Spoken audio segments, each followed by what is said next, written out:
this is how your cordless Fauxwood blind comes in a box with the actual blind, the cordless blind here, crown valance on the other side.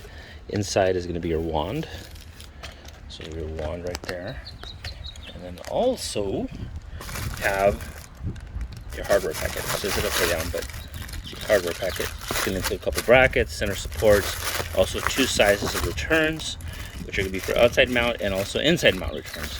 Your valance comes custom mitered, if you see. It's a 45-degree angle. Okay, close it a little better. 45-degree angle there.